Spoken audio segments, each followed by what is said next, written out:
আসসালামু আলাইকুম ফ্রেন্ডস, আমি সামিমা। আজ আবারও চলে এসেছি নতুন একটা ভিডিও নিয়ে। দিনটি ছিল 28 নভেম্বর, আমার বার্থডে।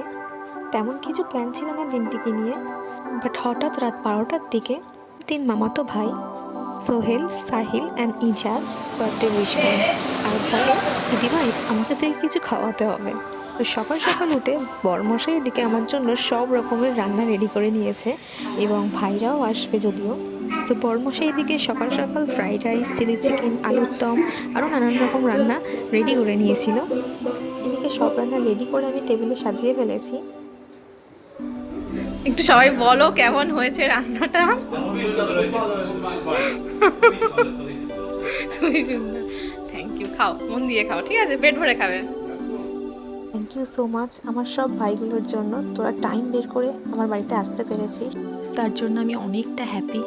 আর একটা দিক থেকে অনেকটা খারাপও লাগছে, কেক কাটিংয়ের সময় তোরা ছিলিস না। যদিও আমার এই দিনটা নিয়ে কোনো প্ল্যানই ছিল না। থ্যাংক ইউ সো মাচ আমার এই দিনটাকে এত সুন্দর করে দেওয়ার জন্য। আর আমার বড়মশাইকেও থ্যাংক ইউ সো মাচ আমার জন্য এত সুন্দর সুন্দর রান্না করে দেওয়ার জন্য। Thank you so much, I love you baby. আজকের মতো এইটুকু, আবার আসবো নেক্সট ভিডিও নিয়ে। টাটা।